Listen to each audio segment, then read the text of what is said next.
Segera download Quran Tadabbur, dia meraih tafsir kebaikan. dalam genggaman Contoh, Anda. bulan Ramadan adalah bulan Al-Quran. Bismillahirrahmanirrahim. Assalamualaikum warahmatullahi wabarakatuh.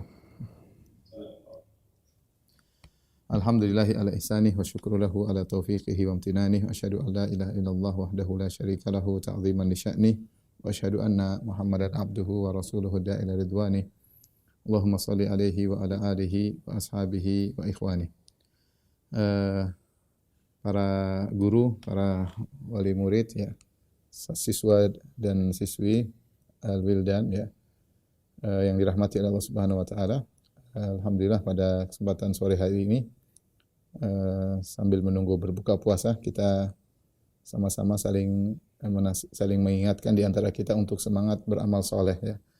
Dan topik yang akan kita bahas pada kesempatan kali ini adalah tentang bagaimana kita memiliki skala prioritas dalam beramal soleh, mengingat ya kita sangat sadar bahwasanya kita memiliki banyak keterbatasan dari sisi kemampuan, dari sisi umur ya, dari sisi kesehatan ya, sehingga umur kita yang sedikit ini bagaimana kita bisa mengoptimalkan amalan soleh ya. Pembahasan ini sangat penting, saya akan jelaskan tentang urgensinya kita membahas masalah ini ya. Tapi apa urgensinya ya? Urgensinya banyak ya. Kenapa kita harus mempelajari hal ini? Ya. Di antaranya bahwasanya tadi sudah saya sebutkan ya, keterbatasan yang kita miliki.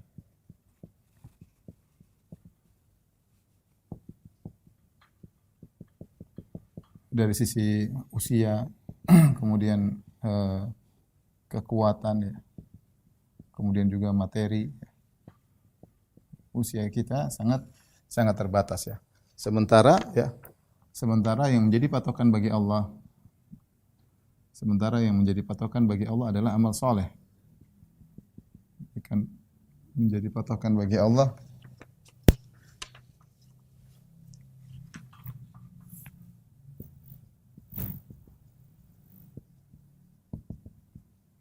adalah amal soleh ya, dalam masalah surga dan tingkatan surga ya, dalam masalah surga atau tingkatan surga. Allah Subhanahu wa taala berfirman ya, udkhulul jannata bima kuntum ta'malun. Ya. Kata Allah Subhanahu wa taala, masuklah kalian surga karena amalan kalian ya. Masuklah surga karena amal kalian. Kemudian juga seperti firman Allah Subhanahu wa taala dalam tingkatan surga, kata Allah Subhanahu wa taala, walikullin darajatun mimma amilu. Kata Allah Subhanahu wa taala, masing-masing memiliki derajat. Masing-masing ada derajatnya.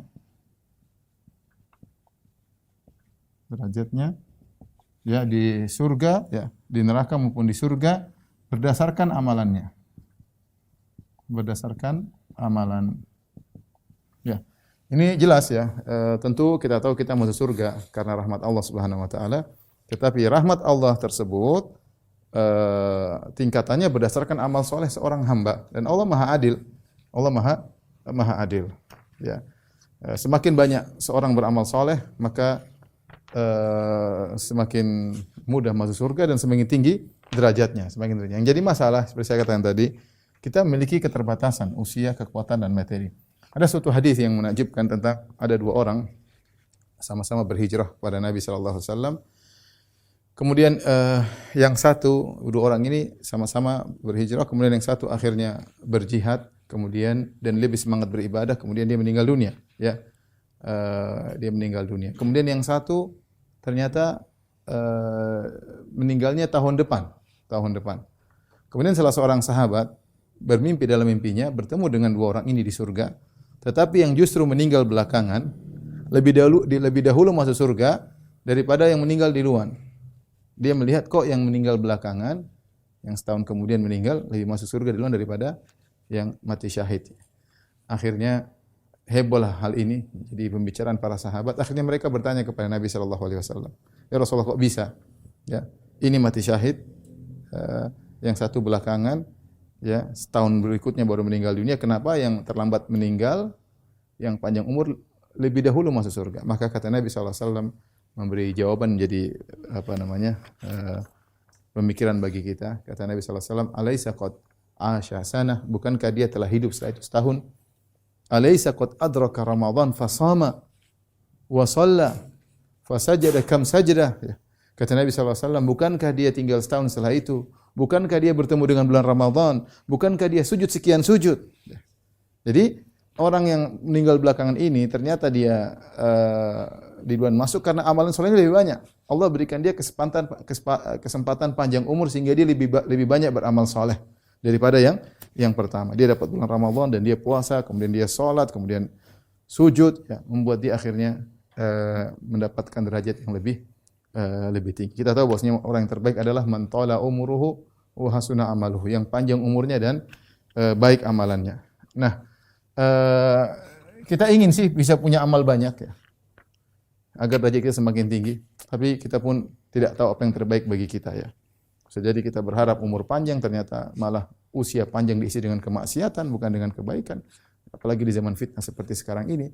Tetapi logikanya sederhana, Allah kasih logika, yang amal soleh lebih banyak, maka lebih mudah masuk surga dan lebih tinggi derajatnya di sisi Allah Subhanahu wa taala.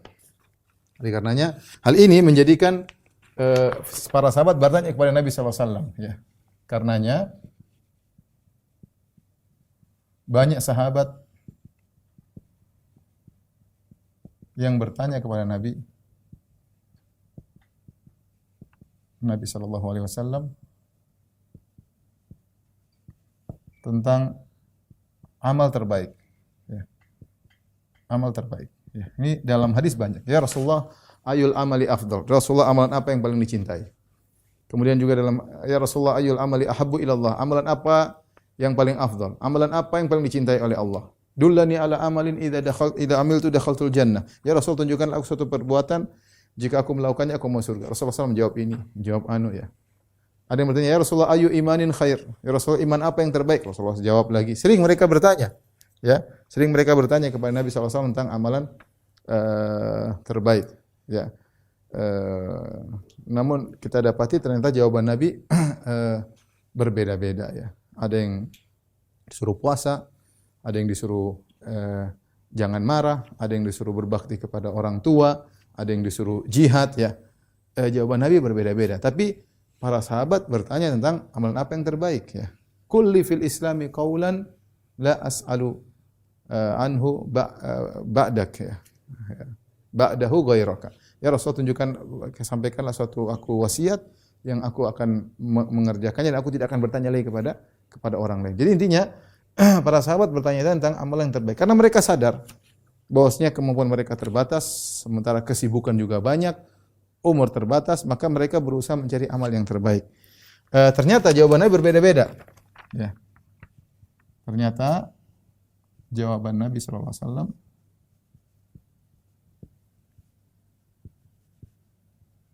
berbeda-beda. Terkadang Nabi menjawab dengan misalnya puasa, terkadang Nabi menjawab misalnya salat pada waktunya, terkadang Nabi sallallahu alaihi wasallam berbicara tentang jihad, terkadang berbeda-beda, ya. Terkadang Nabi berbicara tentang amal yang terbaik adalah yang paling bermanfaat bagi orang lain, ya, dan lain-lain. Maka khilaf para ulama menafsirkan hal ini, ya.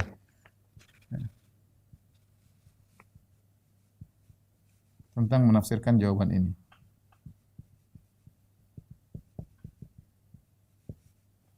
Menafsirkan hal ini, ya. Ada beberapa pendapat, ya. Di antaranya ada yang mengatakan Nabi sallallahu alaihi wasallam menjawab berdasarkan kondisi penanya. Ini salah satu jawaban yang cukup kuat, ya. Tergantung yang bertanya. Ada yang memiliki kecenderungan untuk jihad, ada yang kecenderungan untuk ini, Rasulullah melihat kondisi yang bertanya, sehingga jawaban Nabi sallallahu alaihi wasallam berbeda-beda. Terkadang begini, terkadang begini, terkadang begini. Ada lagi yang pendapat yang mengatakan bahwasanya Nabi sallallahu alaihi wasallam menjawab berdasarkan kondisi kaum muslimin ketika itu.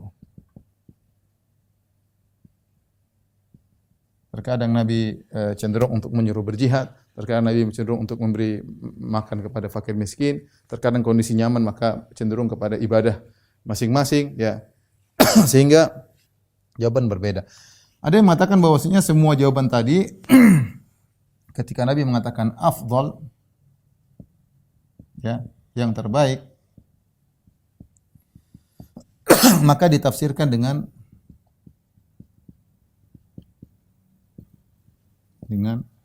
di antara min afdhalil a'mal, yaitu di antara, diartikan dengan di antara. Artinya amalan-amalan terbaik itu banyak. Di antaranya ini, di antaranya itu, di antaranya, sehingga Nabi SAW memberi jawaban yang berbeda-beda, ya, sehingga Nabi menjelaskan semuanya terbaik-terbaik, ya.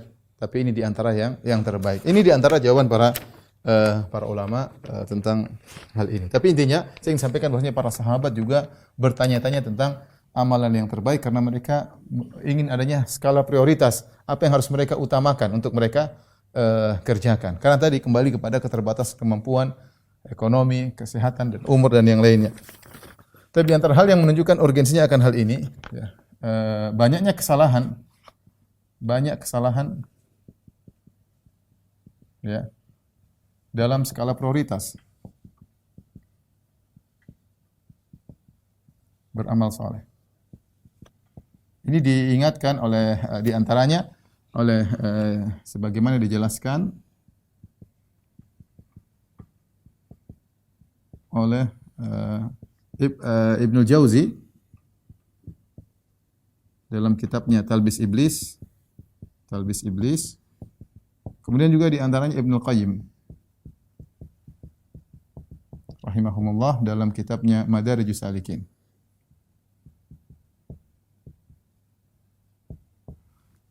Ibnu Jauzi menyebutkan contoh, ada beberapa orang yang salah dalam prioritas. Seperti misalnya saya bacakan, beliau mengatakan fa awwalu talbisin alaihim itharuhum ta'abbud ala al-ilm wal ilmu afdalu nawafil. Kata Ibnu Jauzi, sebagian orang mengutamakan ibadah sunnah daripada nuntut ilmu. Kemudian beliau berkata, ini talbis iblis. Kata beliau, ini adalah tipuan syaitan. Wal ilmu afdalu minan nawafil. Kata beliau, al ilmu afdalu minan nawafil. Bahwa nuntut ilmu itu lebih baik daripada ibadah-ibadah sunnah, ya. Daripada puasa, daripada sholat malam. Nuntut ilmu itu yang terbaik. Artinya bukan berarti orang tidak puasa, bukan berarti orang tidak sholat malam, ya. Tetapi jangan berlebih-lebihan sholat malam, puasa sehingga tidak nuntut ilmu. Maka kata Ibnu Jauzi ini di antara talbis iblis. Contohnya kata beliau, sebagian orang semangat sholat malam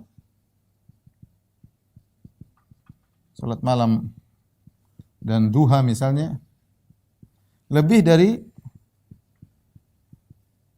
semangat sholat fardu. Salah, ya. Seorang sholat fardu lebih utama daripada sholat sunnah. Bagaimanapun juga, sholat fardu lebih utama daripada sunnah. Maka jangan seorang semangat sholat malam, tapi kalau ke masjid malas, kemudian sholat fardu malas. Ya. Bahkan di antara mereka ada yang sholat malam, sampai akhirnya sholat subuhnya terlambat, bablas. Ini di antara talbis iblis. Ya. Disebutkan banyak contoh, bagaimana orang salah dalam skala prioritas, mendahulukan yang sunnah daripada yang fardu. Ya. Demikian juga Ibnu Qayyim rahimahullahu ta'ala menyebutkan di antara cara-cara syaitan untuk memalingkan orang dari Allah Subhanahu wa taala, di antaranya syaitan menyibukkan, ya, seorang dengan ibadah-ibadah yang tidak utama sehingga meninggalkan ibadah-ibadah yang lebih utama, ya. Syaitan menyibukkan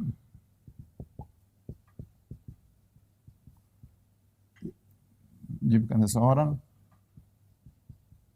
dengan ibadah yang kurang utama dibanding, maksudnya semua ibadah baik, tapi sehingga meninggalkan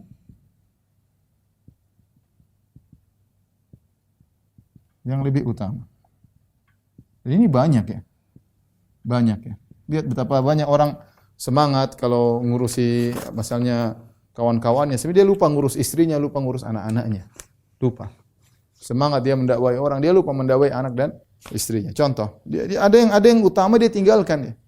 Sebenarnya Masya Allah kalau ke sana dipanggil teman cepat, tapi kalau dipanggil orang tuanya, dipanggil kakaknya, ya misalnya kurang ya. Ini contoh. Jadi setan menghiasi itu ibadah juga ya. Kalau setan sudah tidak mau segala cara, dia ingin orang ini punya ibadah sedikit. Bagaimana caranya? Disibukkan dengan ibadah-ibadah yang kurang prioritas, meninggalkan yang skala prioritasnya lebih tinggi.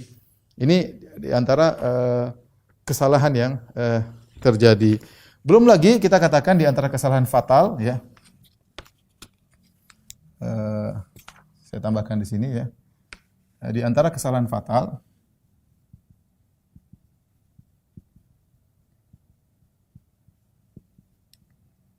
adalah sibuk dengan bid'ah dan meninggalkan sunnah. Dengan meninggalkan sunnah. Ini parah lagi nih. Tidak ada, ini bukan skala prioritas, ini ngawur ya. Kalau kita bicara skala prioritas itu adalah antara dua ibadah yang sama-sama disyariatkan.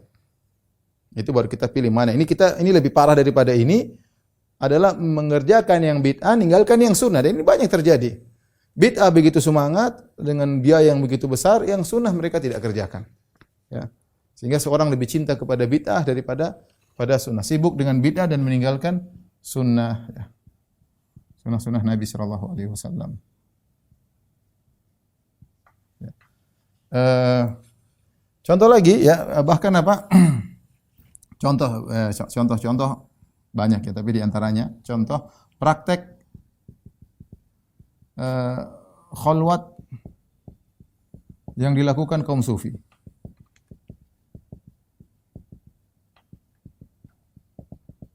Kaum sufi ekstrim maksudnya, seperti mereka masuk dalam kamar, kemudian dimatikan lampu, kemudian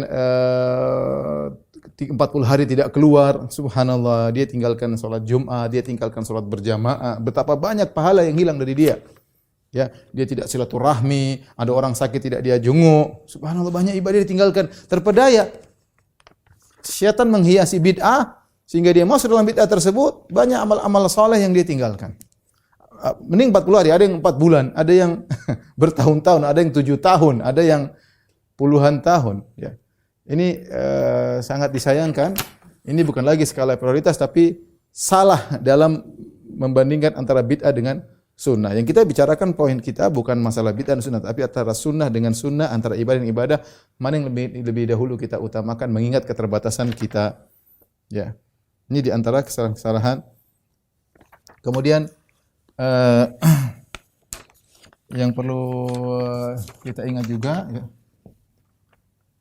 ya, bahwasanya mukaddimah yang penting bahwasanya agama Islam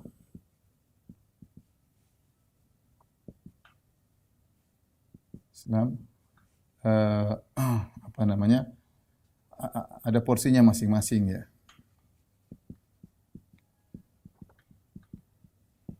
Siapa yang berlebihan ya pada satu pada satu porsi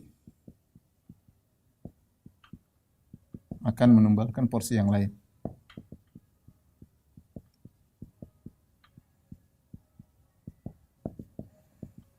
Ya, ini maksud saya kurang pahamnya, di antaranya kurang pahamnya masyarakat, pahamnya sebagian orang bahwa ya, agama Islam itu proporsional, ada porsinya masing-masing. Di antara hal yang menunjukkan hal ini adalah nasihat Nabi sallallahu alaihi wasallam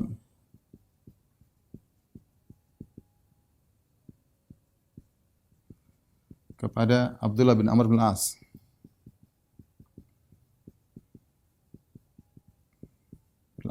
Ya, dia mengatakan dalam hadisnya, inna li jasadika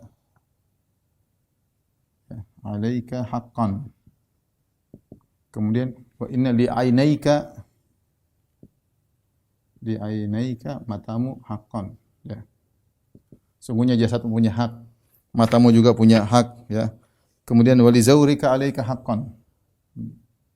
Li zaurika wa inna li zaurika alaika haqqan, itu tamumu juga punya hak. Kemudian eh wali zaujika alaika haqqan.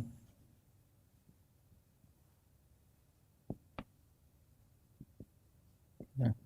Bahwasanya istrimu juga punya hak, jasadmu punya hak, matamu juga punya untuk istirahat, badanmu juga istirahat, Allah juga punya hak, tapi ingat, tamumu juga punya hak, istrimu juga punya hak. Sama dengan nasihat Salman, ya. Dengan nasihat Salman kepada Salman Al-Farisi kepada Abu Darda. Abu Darda yang Salman mengatakan inna li rabbika 'alaika haqqan, Rabbmu punya hak, wa li jasadika 'alaika haqqan, badan punya hak, ya. Kemudian wali ahlika 'alaika haqqan, istrimu juga punya hak, fa'ati kulladzi haqqan haqqah, berikanlah masing-masing porsinya, haknya. Kemudian Abu Darda menyampaikan kepada Nabi SAW, kata Nabi, shadaqa Salman, sungguh benar Salman, ya. Kemudian juga Nabi sendiri berkata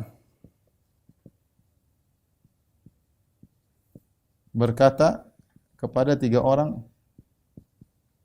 yang salah dalam skala prioritas. Dalam skala prioritas.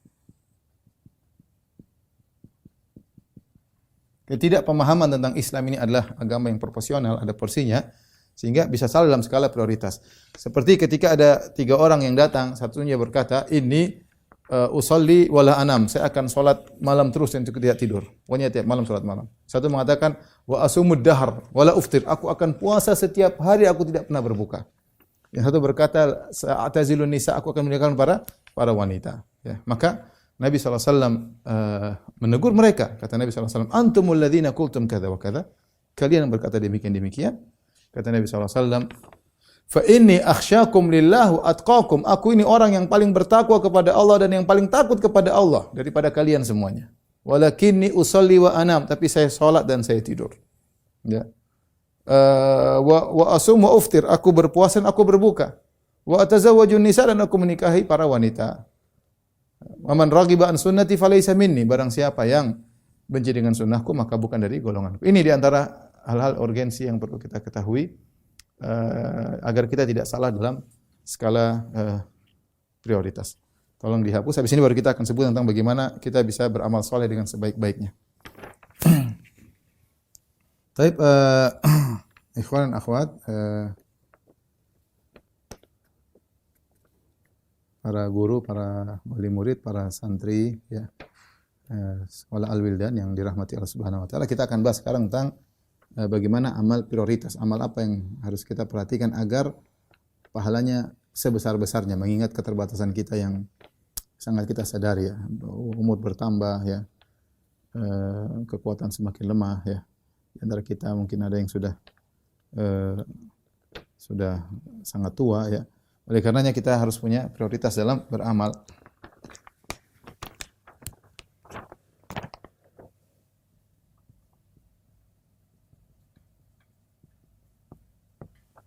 Baik. Jangan bahas namanya amal terbaik, ya. Ada 2 tinjauan, ya. Yang pertama, ditinjau menjadikan amal tingkatan amal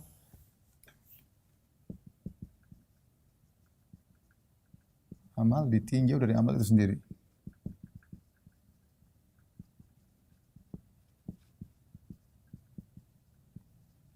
Ini yang tinjauan pertama. Yang kedua, tingkatan amal ditinjau dengan membandingkan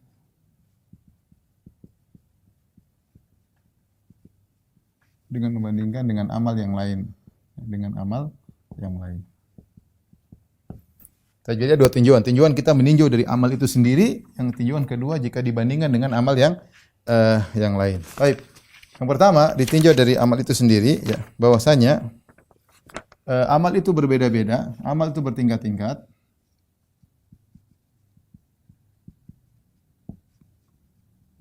bertingkat-tingkat pahalanya.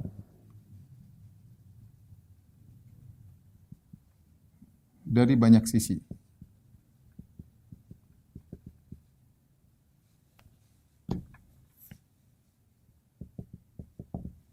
Di antaranya ya, misalnya dari sisi niat ya.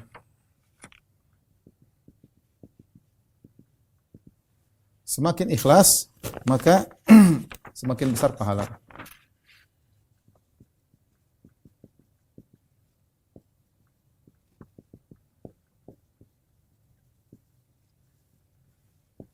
Dalil akan hal ini banyak ya.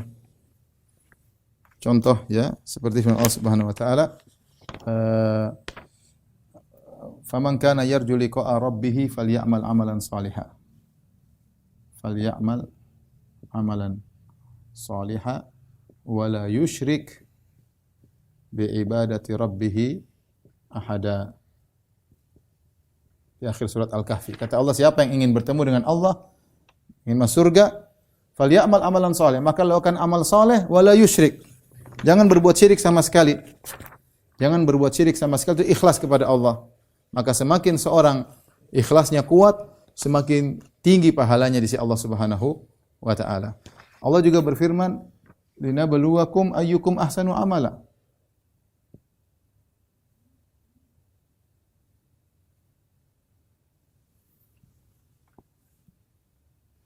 Tabarakalladzi biyadihil mulk wa huwa ala kulli syai'in qadir, alladzi khalaqal mauta wal hayata liyabluwakum ayyukum ahsanu amal.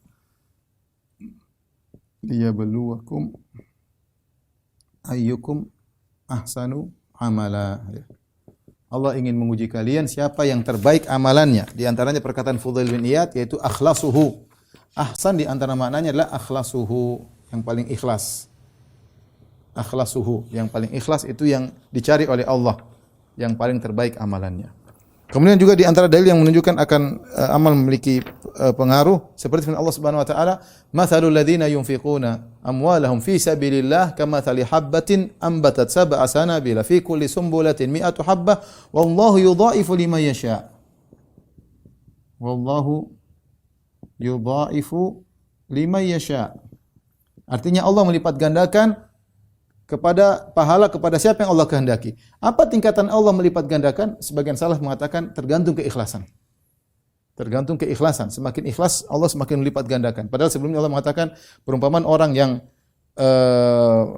berjihad di jalan Allah seperti tunas yang menumbuhkan bulir, masing-masing bulir kemudian ada 7 bulir masing 100, jadi 700 kali lipat. Setelah itu Allah mengatakan wallahu yudha'ifu liman yasha. Maka amal soleh bisa dilipat gandakan. Minimal 10, kemudian jadi 700, kemudian terserah Allah Subhanahu wa taala. Terserah Allah Subhanahu wa taala di antaranya karena keikhlasan. Makanya sebagaimana sudah pernah kita jelaskan di Al-Yulan juga ketika menjelaskan tentang keutamaan puasa, yaitu dalam hadis qudsi kata Allah Subhanahu wa taala, "Kullu amali bani Adam lahu illa shiyam." Sungguhnya amalan anak Adam untuk dia kecuali puasa. Fa innahu li, karena puasa adalah untukku, wa ana ajzi bihi, karena aku yang akan memberi ganjarannya. Jadi puasa spesial. Di antara yang menyebabkan puasa spesial karena keikhlasan. Orang kalau berpuasa, apalagi puasa sunnah, tidak ketahuan dia puasa atau tidak kecuali dia ngomong. Kalau dia enggak ngomong tidak terlihat. Beda dengan salat, ada gerakannya. Orang bersedekah ada memberikannya. Kemudian orang haji umrah ada pakai ihram. Kalau puasa orang enggak tahu kecuali dia ngomong. Karena puasa ini adalah ibadah yang ikhlas, maka pahalanya spesial.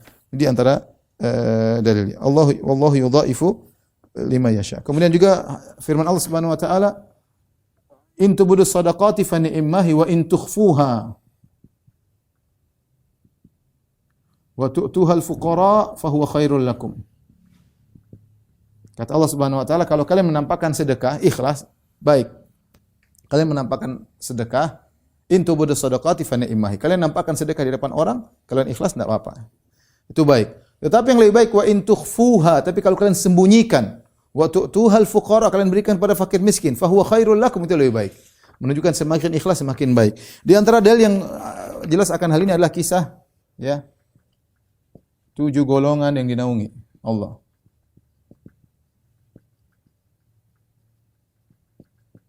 Di antaranya adalah rajulun tasaddaqa bi yaminihi fa akhfaha hatta la ta'lama shimaluhu ma tunfiqu yaminuhu. Seorang yang berinfak dengan tangan kanannya dia sembunyikan sampai tangan kirinya tidak tahu apa yang diinfakkan oleh tangan kanannya, ya. Berarti semakin dia ikhlas, semakin pahalanya besar. Demikian juga rajulun dzakarallaha khalian fa fadat ainah. Seorang sedang sendirian, tidak ada yang lihat, dia ingat Allah, dia menangis, ya. Dia menangis. Jadi, kenapa perlu kita ingatkan hal ini, ya? Jadi, kita amal soleh sama saja. Kita sholat, misalnya sholat duhur, 4 rakaat, sama-sama 4 menit, sama-sama 5 menit, sama-sama. Kita ikhlasin aja. Kalau kita enggak ikhlas, ya beda, ya. Maka kita daripada kita enggak ikhlas, mending kita ikhlas. Kalau kita ikhlas, tingkatkan ikhlasan kita. Pahalanya sangat bisa jauh berbeda. Sama kita bersedekah, sama-sama duitnya keluar, sama-sama 1 juta misalnya. Satu pahalanya mungkin 10, satu pahalanya mungkin ribuan. Yang satu ikhlas, sama-sama ikhlas, tapi yang ikhlasnya lebih tinggi daripada yang satunya. Sama sekali tidak mengharapkan ganjaran, sama sekali tidak mengharapkan terima kasih, sama sekali tidak mengharapkan pengakuan, benar-benar lillahi ta'ala. Innama nut'imukum liwajhillah la nuridu minkum jazaa'a wala syukura.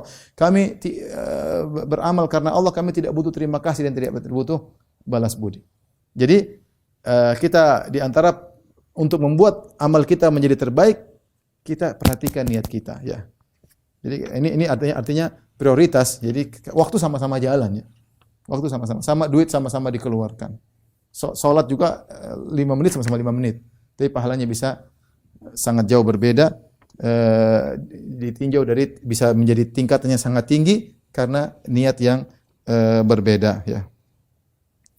Contohnya juga ditinjau dari mutabaah, ya.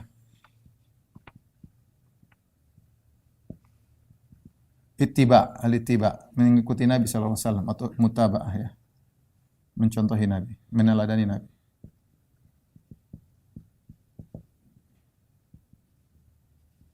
Intinya semakin kita meneladani Nabi sallallahu alaihi wasallam, ya, maka semakin besar pahalanya, ya. Semakin besar, semakin ittiba, semakin besar pahala. Nabi SAW memberikan contoh, ya, dalam ibadah, dalam ini, dalam sedekah. Semakin kita ngikuti Nabi SAW, maka semakin besar pahalanya. Karena ada 3 hal yang perlu diperhatikan, ya. Di antaranya berusaha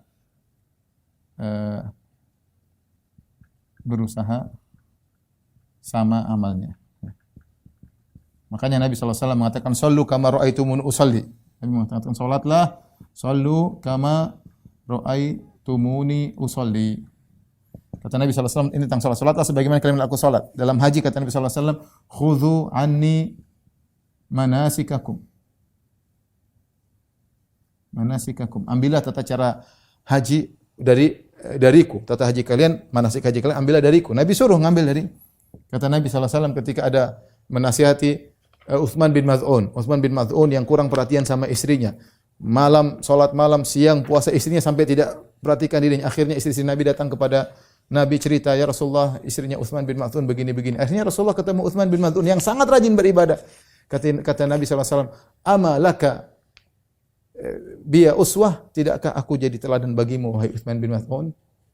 Aku paling takwa, tapi aku salat, aku tidur, aku puasa, aku berbuka. Tidakkah cukup aku menjadi uswah bagimu? Maka seorang berusaha mencontohi Nabi SAW. Wa khairul huda huda Muhammadin SAW. Sebaik-baik petunjuk Nabi SAW. Maka dalam solat sesuai dengan contoh Nabi. Lihat Nabi solatnya bagaimana. Ikut. Jangan bikin macam-macam di luar daripada itu. Ya. Maka semakin kita semakin sama dengan Nabi SAW, semakin pahalanya semakin besar. Semakin kuat ittiba kita kepada Nabi SAW. Ya. Kemudian juga di antaranya kita niatkan untuk ibadah.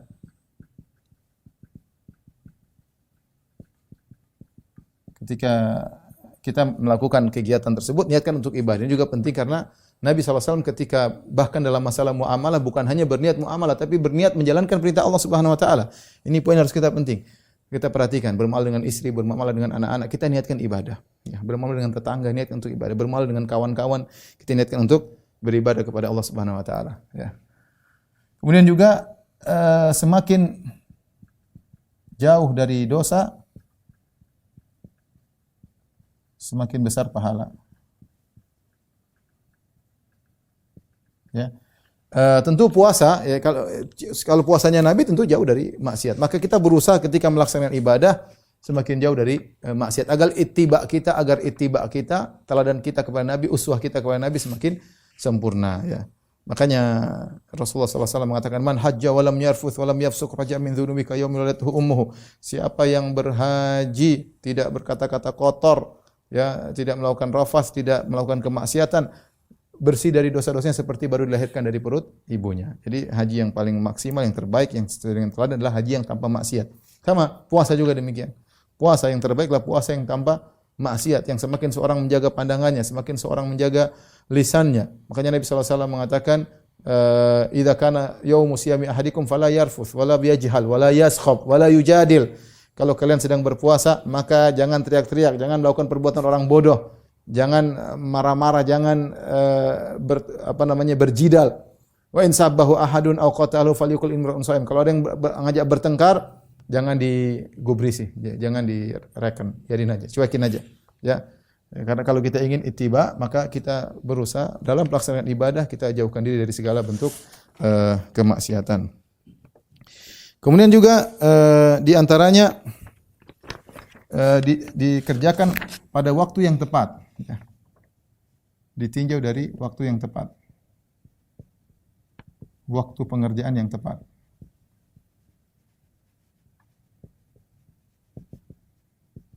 Ini juga penting karena semakin tepat semakin pahala semakin besar. Seperti salat yang terbaik adalah salat, contoh salat pada waktunya, salat di awal waktu. Ini yang terbaik. Kita boleh salat di belakangan, tidak apa-apa. Salat adalah waktunya adalah muasa, waktunya luas ya. Kita boleh salat duhur, boleh jam 2, boleh. Tapi kalau kita salat di awal waktu semakin baik ya, karena Rasulullah SAW ketika ditanya ayul amali ahabbu ila Allah, amalan apa yang boleh dicintai, kata Nabi SAW as-salatu ala waqtiha. Ditafsirin oleh para ulama salat di awal waktu ya.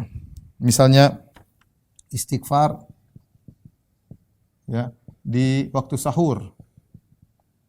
Ya, ini lebih tepat lagi. Kita istighfar di waktu kapanpun baik, tapi istighfar di waktu sahur lebih terbaik karena Allah muji orang yang istighfar di waktu sahur. Wal mustaghfirina bil ashar. Orang-orang yang beristighfar di waktu sahur. Wabil ashari hum mustaghfirun. Di waktu sahur mereka beristighfar. Kemudian juga Nabi dalam ayat yang lain ketika anak-anaknya Yakub minta ampun, ya abana ya istaghfir lana inna kunna khati'in, wahai ayah kami, sungguhnya kami melakukan kesalahan, mohonkanlah ampunan bagi kami. Apa kata Nabi Yakub alaihissalam? Qala saufa astaghfiru lakum rabbi. Aku akan mohonkan ampunan bagi kalian. Akan. Dia tidak langsung mohonkan ampunan sekarang, tapi dia mengatakan akan. Sebagian ahli tafsir mengatakan dia ingin mohonkan ampunan buat anak-anaknya di waktu sahur. Yakub alaihissalam menunda waktu istighfar di waktu sahur karena itu waktu yang terbaik. Juga di sepertiga malam terakhir Allah turun ke langit dunia, Allah mengatakan hal min mustaghfirin fa aghfirlah. Apakah di antara hamba-hambaku ada yang mohon ampun, aku akan mengampuninya ya. Kemudian misalnya tadi salat malam setelah tidur. Ini tentu lebih baik ya. Salat malam kapan saja boleh, di awal waktu sebelum tidur juga boleh karena tidak disyaratkan qiyamul lail adalah harus tidur dulu. Tapi yang terbaik adalah tahajud. Seorang tidur dulu kemudian baru bangun. Ini contohkan oleh Nabi SAW. Nabi tidur dulu, kemudian Nabi bangun di tengah malam, baru Nabi kemudian salat malam. Ya. Kemudian juga makanya Allah mengatakan ya ayyuhal muzammil qumil laila. Ya. Ya orang yang berselimut bangunlah. Salat malamlah. Ya. Kemudian juga wa minal laili fatahajjad bihi, di antara malam bertahajudlah, itu tidur dan bangunlah untuk salat malam. Nabi juga mengatakan Nabi Daud tentang salat Nabi Daud, inna ahabbas salati ila Allah salatu Daud. Salat yang paling dicintai oleh Allah salatnya Nabi Daud. Kana yanumu nisfal lail. Kana yanamu nisfal lail. Nabi Daud tidur setengah malam. Wa yaqumu thulutsahu. Kemudian dia salat malam sepertiga malam. Wa yanamu sudusahu. Kemudian dia tidur lagi seperenam malam. Jadi salat malam semuanya boleh. Kita salat pada Isya langsung jam berapapun, tapi yang terbaik kita tidur dulu baru kita bangun salat. Ini yang terbaik karena itu waktu yang tepat adalah terutama di sepertiga malam yang terakhir, ya. Kemudian contohnya doa-doa di waktu-waktu yang dikabulkan. Jadi ditinjau dari waktu pengerjaan. Kemudian ada lagi satu tambahan mungkin terakhir ya. Ditinjau dari kemampuan untuk continue.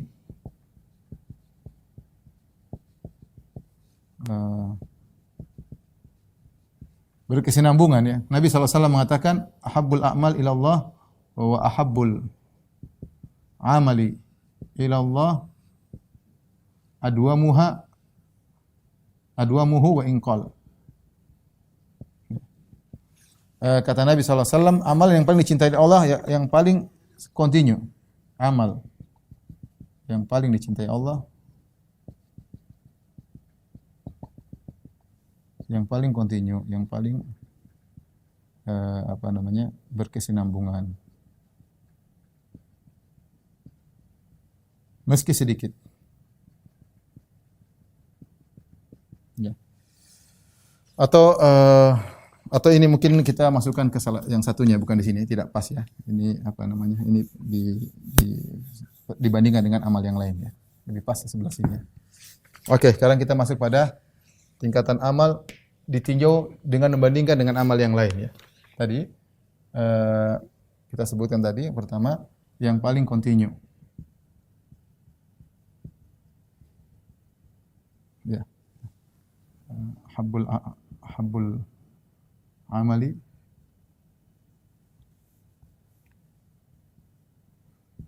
ilallah adwamuhu wa inqal. Amalan yang paling dicintai oleh Allah, yang paling continue meskipun sedikit. Yang terbaik yang continue meski sedikit. Nah, di sini ikhwan, ini perlu kita perhatikan hal ini. Ini sangat penting. Sangat penting karena sebagian orang beramal dengan nafsu. Pingin amal banyak-banyak tapi dia tidak bisa langgeng. Dia tidak bisa langgeng. Makanya Nabi SAW mengatakan dalam hadis, "Alaikum minal amali ma tutiqun." Ya, kata Nabi SAW, "Alaikum minal amali ma tutiqun." Hendaknya kalian melakukan amal yang kalian mampu. Fa inna Allah la yamallu hatta tamallu. Allah tidak bosan sampai kalian bosan sendiri. Jadi berusaha kita pilih amal yang kita bisa. Amal banyak nih. Mana yang kira-kira bisa kita continue? Mana? Pilih. Ini sekarang metode kedua, kita bandingkan amal satu dengan amal yang lain. Kalau tadi ditinjau dari amal itu sendiri, kita mengerjakannya dengan semaksimal mungkin agar pahalanya besar. Sekarang kita dihadapkan dengan beberapa amal. Apa yang kita lakukan? Pilih yang paling kita bisa continue.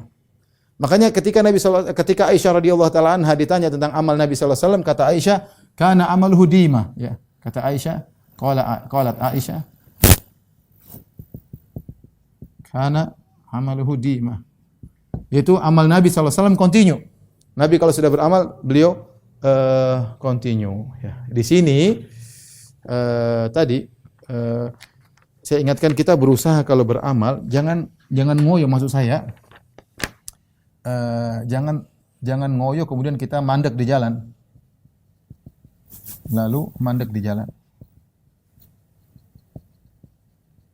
Ya, kita ingin kita beribadah dengan semangat. Allah tentu lebih senang melihat hambanya beribadah dengan semangat. Ya. Dari sini perlu kita mengenal namanya yang kita mampu. Contoh, seorang punya proyek yang banyak, ingin bikin ini tapi tidak mampu. Idenya banyak, kemampuan terbatas. Sehingga akhirnya dia mengerjakan dengan berat. Ya, misalnya seorang dai, kemudian dia mau berdakwah, kemudian dia akhirnya jadwal terlalu banyak, dia tidak mampu, tidak kuat. Sehingga dia seakan-akan terpaksa melakukan tersebut, tidak enjoy, tidak menikmati, sehingga dia tidak bisa bertahan dalam dakwahnya tersebut. Mungkin berapa lama kemudian dia KO, tidak kuat ya, seperti itu. Sama orang mau puasa, ada kita puasa, sekarang ada puasa Senin Kemis, ada puasa Daud. Saya semangat Daud. Iya, tapi cuma 2 bulan aja habis itu KO. Habis itu KO. Ini jangan seperti itu. Kita mengukur diri kita. Ustaz, tapi kita para salaf mereka semangat. Iya, para salaf mereka dahulu sudah melalui tahapan-tahapan kemudian mereka sampai pada tahapan tersebut. Kamu baru start mulai langsung mau level 12, level 1 dulu, jalani. Kalau lihat jiwa kita sudah mampu, sudah kuat, silakan naik level. Ini karena amalan yang paling dicintai oleh Allah adalah yang paling continue meskipun sedikit ya.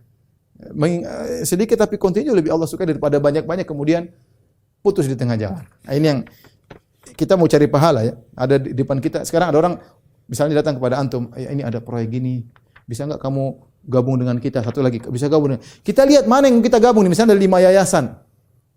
Nawarin saya untuk gabung. Saya lihat mana yang bisa saya jalani. Dengan kesibukan saya, dengan keluarga saya, dengan anak-anak saya pilih mana yang saya bisa continue, itu yang saya pilih. Bukan saya, ini pahalanya besar tapi ternyata saya tidak mampu, jangan. Meskipun sedikit tapi saya continue, saya bisa komitmen, itu lebih Allah sukai daripada kemudian saya termotivasi begitu luar biasa, kemudian jalan 1 bulan, 2 bulan, KO. Maka ini semuanya dalam segala hal, dalam ibadah puasa, dalam ibadah salat, dalam ibadah sedekah. Fol-folan habis itu berhenti, jor-joran berhenti, enggak. Ya. Para ulama bilang kecuali kalau Ramadan lain kita jor-jor karena 1 bulan. Tapi kalau untuk continue tahunan, kita harus pilih ibadah yang kita bisa continue. Semakin continue semakin baik. Jadi kita enjoy, kita menjalankan dengan senang, dengan gembira, ya. Tidak keberatan, tidak terpaksa dikejar-kejar, bisa stres, ya. Bisa stres, jangan. Kemudian di antara amalan yang kalau ada disuruh pilih yang prioritas dibandingkan amal yang lain adalah perhatikan bahwasanya amal yang wajib lebih diutamakan dari yang sunnah. Ini dalilnya sangat banyak, ya. Bahwasanya dalam hadis qudsi, wa ma taqarraba ilayya 'abdi bi syai'in ahabbu ilayya mimma aftaratuhu alaihi. Kata Allah Subhanahu wa taala, tidaklah hambaku mendekatkan dirinya dengan suatu amalan yang lebih aku cintai daripada yang aku wajibkan. Yaitu kata Allah Subhanahu wa taala, amal yang paling Allah cintai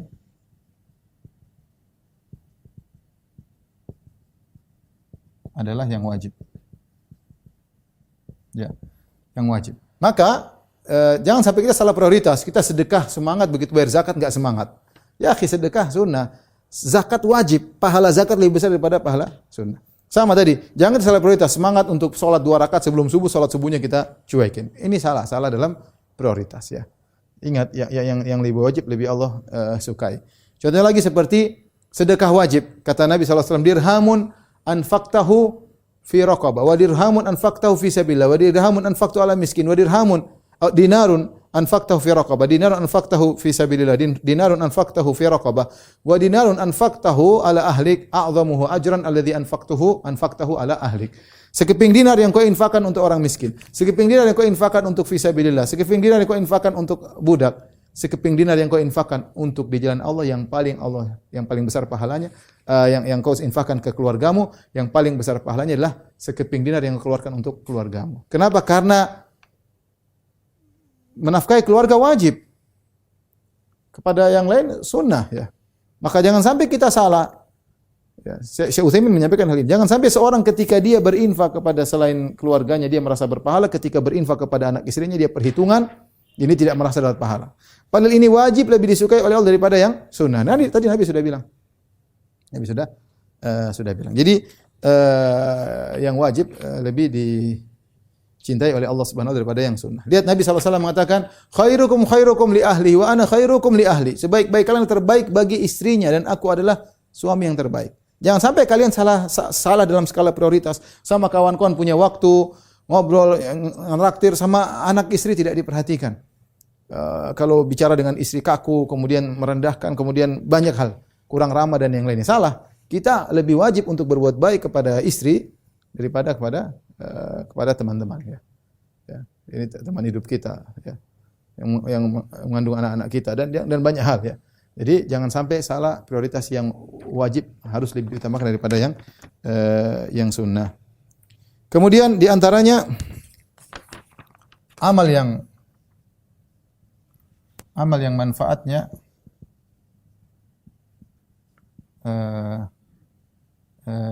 kepada orang lain tidak terbatas pada diri sendiri, maksudnya mutaaddi, ya. Tidak terbatas pada diri sendiri. Lebih diutamakan. Kaidahnya kata Syekhul Islam Taimiyah, semakin besar manfaat, semakin besar pahala. Semakin besar pahala. Makanya Nabi SAW mengatakan, la an amshi ma'a akhi fi hajatihi ahabbu ilayya min an a'takifa fi hadzal masjid syahran. Aku menemani saudaraku memenuhi kebutuhannya lebih aku suka daripada iktikaf di Masjid Nabawi selama sebulan. Nabi SAW mengatakan khairukum anfa'akum linnas, sebaik-baik kalian paling bermanfaat bagi manusia. Makanya ketika 7 golongan yang Allah sebut, Nabi sebutkan yang dinaungi oleh Allah, yang pertama adalah imamun adil, imam yang adil. Kenapa di nomor 1? Karena manfaatnya paling banyak. Kalau dia adil, masyarakat di bawahnya semua bahagia. Maka dia yang paling nomor 1 dibandingkan 6 yang lainnya. Afdhalul mujahid fi zamanihi, kata Ibnu Taimiyah, orang imam yang adil, pemimpin yang adil adalah mujahid terbaik di zamannya. Oleh karenanya dikatakan kepada Imam Ahmad rahimahullah taala, seorang kemudian dia berzikir atau puasa salat lebih afdal ataukah dia membicarakan ahlul bidah, dia membantah ahlul bidah? Kata Imam Ahmad, lebih baik dia bicara membantah ahlul bidah.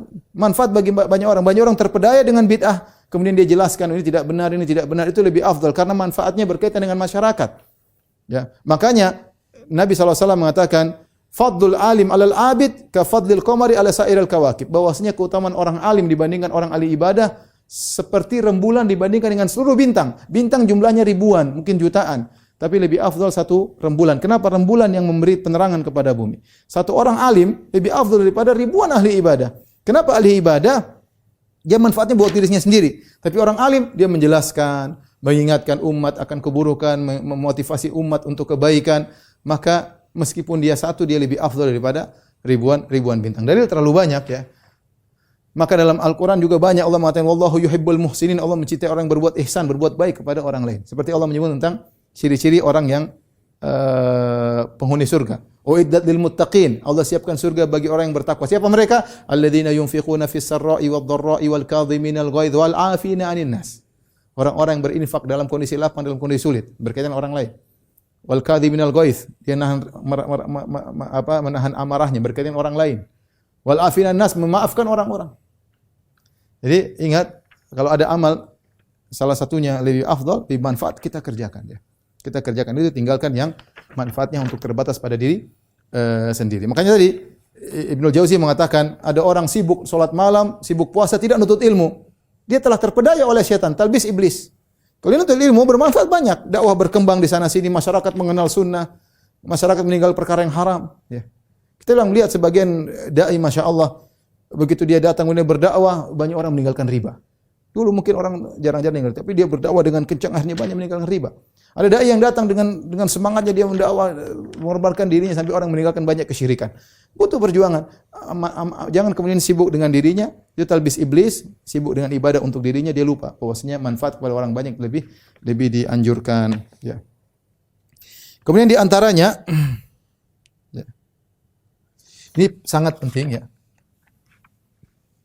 Amal yang terbaik adalah yang dilakukan pada waktu dituntut, pada waktu dituntutnya. Contoh begini, kita bilang benar nuntut ilmu itu bagus, dakwah itu bagus. Tapi ketika di hadapan kita ada orang tua kita, maka yang terbaik adalah kamu berbakti sama orang tua ketika itu. Ya. Itu maksudnya amal apa yang terbaik? Yaitu yang memang dituntut pada waktunya. Saya kasih gambar sederhana. Al-Quran adalah zikir terbaik. Al-Quran adalah zikir terbaik karena Al-Quran adalah kalamullah. Al-Quran zikir terbaik. Tetapi apa yang terbaik kalau kita setelah sholat? Assalamualaikum warahmatullahi wabarakatuh. Apakah baca Quran? Jawabannya tidak. Yang terbaik adalah zikir setelah sholat. Padahal kalau kita pisahkan, seandainya zikir ini kita baca di luar waktu sholat, lebih afdal baca Quran. Tetapi ketika setelah sholat, yang dianjurkan adalah zikir setelah sholat itu lebih baik daripada baca Al-Quran. Kenapa dia lebih baik? Karena itu waktu dituntut dia untuk dikerjakan. Sama seperti ketika azan dikumandangkan. Apa yang terbaik kita lakukan lagi baca Quran? Terbaik apa? Kita dengerin azan dan kita jawab Allahu Akbar, Allahu Akbar, Allahu Akbar, Allahu Akbar. Kenapa? Karena itu yang dituntut ketika itu. Jadi ada amal-amal yang saat itu dituntut, maka itu yang terbaik kita lakukan. Jangan kita sibuk, ya Al-Quran lebih bagus kok, saya murajaah. Enggak. Anda ketika dengar azan yang terbaik itu ya. Jawab azan, baca doa setelah azan. Ketika ada tamu, apa yang terbaik? Bukan baca Quran, tamunya suruh diam, kita baca Quran. Menjamu tamu, yang terbaik dhiyafah, menjamu tamu. Saatnya kenapa? Karena saat itu Anda dituntut untuk menjamu tamu. Maksud saya kita tidak kaku begitu. Jadi kapan ada kita dituntut untuk melakukan sesuatu di waktu itu, kita lakukan, itu amal yang terbaik. Ya, meskipun kalau itu dipisahkan di waktu yang lain mungkin tidak begitu baik, tapi di waktu itu yang terbaik ya. Itu yang terbaik. Sama seperti apa salat terbaik sebelum salat fardu? Salat rawatib yang terbaik. Sebelum dan sudahnya yang terbaik salat rawatib. Dan kiaskanlah kepada yang lainnya. Kemudian ini juga penting, tinggal 2 lagi. Keutamaan yang berkaitan dengan zat ibadah ya lebih didahulukan dari yang berkaitan dengan yang lainnya. Dari keutamaan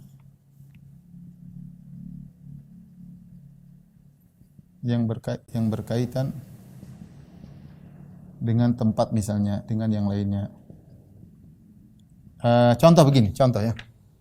Para ulama mencontohkan seperti tawaf. Tawaf yang terbaik adalah dekat dengan Ka'bah, yang terbaik. Itu yang terbaik. Tetapi ketika kita di dekat dengan Ka'bah ternyata desak-desakan, kita susah konsentrasi, lebih baik kita jauh. Tapi kita jalan dengan tenang, bisa khusyuk. Kenapa? Karena kekhusyuan berkaitan dengan tawaf itu lebih utama daripada kedekatan Anda dengan Ka'bah. Ini contoh. Contoh lagi, misalnya saf pertama di imam yang terbaik. Tetapi ternyata saf panjang Anda dapat di paling ujung. Ada saf kedua tipis dekat imam. Anda lebih enak dekat imam, mendengar suara imam langsung, melihat gerak-gerik imam, maka lebih baik di saf kedua. Ini kata para ulama. Kenapa? Karena itu berkaitan dengan keutamaan solat Anda sendiri, zat solat Anda sendiri. Ya. Contoh lagi, seperti para ibu-ibu. Ibu-ibu di bulan Ramadan, di luar bulan Ramadan, mana lebih baik ibadah di rumah. Kata Nabi SAW, wa buyutuhunna khairun lahun. Mereka solat di rumah lebih baik. Mau solat tarawih, mau solat apapun lebih baik di rumah. Tetapi ada suatu kondisi. Jadi kalau di rumah, solatnya malas. Bacanya cuma 3 qul, enggak punya hafalan. Tapi kalau dia ke masjid, ternyata dia bisa enjoy solat luar biasa. Mendengarkan imam, dia bisa menangis. Dia bisa nunggu maghrib sampai isya baca Al-Quran. Dari sisi tempat lebih afdal di rumah. Tapi ditinjau dari sisi ibadah yang dia rasakan, mending dia ke masjid, ya. Mending dia ke masjid, yang penting dia jaga diri, maksud saya. Ini contoh bahwasanya mengutamakan keutamaan berkaitan dengan ibadah lebih utama daripada yang berkaitan dengan tempat, ya. Dengan tempat. Sampai sebenarnya mencontohkan, misalnya seorang pingin salat itu ada masjid situ bagus, situ rame. Tentu lebih lama lebih bagus daripada yang sedikit. Tapi ternyata ramai tersebut saling berdesak-desakan sehingga dia sholat tidak khusyuk. Mending dia sholat di masjid yang lebih tenang dan dia bisa khusyuk dalam sholatnya. Karena keutamaan berkaitan khusyuk sholatnya lebih afdal daripada berkaitan dengan jumlah jamaah yang banyak. Bahkan misalnya seorang alim dia punya hafal Quran. Kemudian kalau dia sholat di masjid, sholatnya cepat-cepat tidak sesuai dengan sunnah, mending dia sholat di rumah.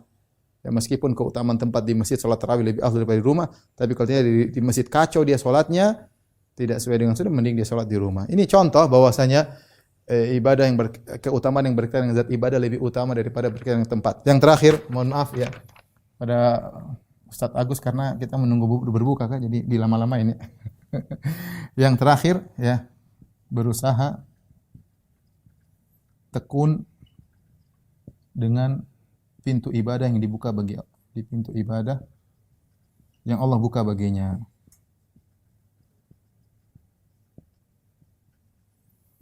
Di antara hikmah Allah menjadikan banyak ibadah. Ibadah banyak sekali. Ada ibadah ini, ada ibadah banyak sekali. Tetapi seorang berusaha memilih yang Allah bukakan baginya.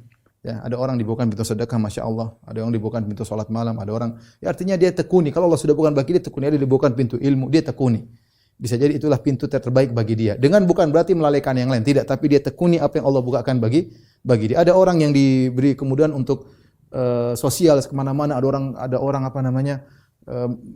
kena bencana alam dia ke sana seperti itu ya. Ya. Dan sesuai dengan kemampuan seseorang. Ya, makanya Imam Malik ketika dinasihati oleh seorang kalau tidak salah namanya Abdullah Al-Umari, Al-Abid ahli ibadah, dia menasihati Imam Malik. Imam Malik kan isi pengajian terus, kata dia, sebaiknya engkau jangan lupa beribadah sendirian, jangan terlalu bercampur dengan masyarakat. Maka Imam Malik menjawab nasihat dia mengatakan, Innallaha qasama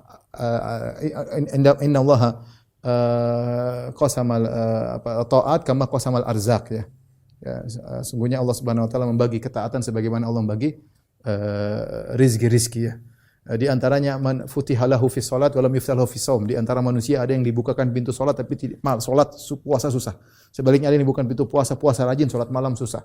Di antara orang yang dibukakan pintu sedekah luar biasa, terus suruh puasa berat. Tapi kalau sedekah dia lancar ya. Kemudian dia mengatakan wa nasrul ilmi ya min afdhali albir, dan menebarkan ilmu yang saya lakukan ini termasuk amalan yang terbaik ya. Wa ini saya telah ridha, ini raditu bima futiha li, aku ridha dengan apa yang Allah bukakan pintu bagiku ya. Dan aku menyangka, menurutku apa yang dibawakan bagiku tidak lebih rendah daripada apa yang Allah bukakan bagimu. Wa narju an yakuna kilana ala khair, dan kami berharap kita berdua dalam kondisi kebaikan. Jadi seorang harus melihat kecenderungannya, kemampuannya. Misalnya ada anak, kita punya anak kita suruh hafal Quran. Bebal, dia enggak hafal-hafal, enggak bisa-bisa. Jangan kita suruh jadi ustaz, udah dia berarti pintunya bukan di sini. Udah kamu dagang, pakai biar jadi orang soleh, tidak harus jadi ustaz, suruh ngapal enggak bisa-bisa. Ya, seperti itu ya. Ada sebaliknya, orang nuntut ilmu rajin, kamu nuntut ilmu itu sana pergi sana. Akhirnya tidak jadi ustaz, malah jadi pedagang, setengah ustaz, enggak bisa juga. Maka seorang melihat kecenderungan dan kemampuan, ridho dengan apa yang Allah buka. Kalau Allah sudah bukakan pintu bagi dia, dia tekuni. Ya, tekuni sambil yang lain juga dikerjakan, tapi yang Allah bukan bagi dia, dia tekuni, bisa jadi itu pintu terbaik bagi dia. Wallahu alam bisawab. Ini yang bisa sampaikan pada kawan-kawan. Wallahu alam bisawab. Ini saja yang bisa sampaikan kepada para ustadz, para wali murid, para santri dan santriwati Sekolah Al-Wildan. Semoga semuanya diberkahi oleh Allah, terutama di bulan Ramadan ini, dan semoga Allah mengampuni dosa-dosa kita dan menerima amal ibadah puasa kita. Kurang lebih saya mohon maaf. Wabillahi taufiq wal hidayah. Assalamualaikum warahmatullahi wabarakatuh.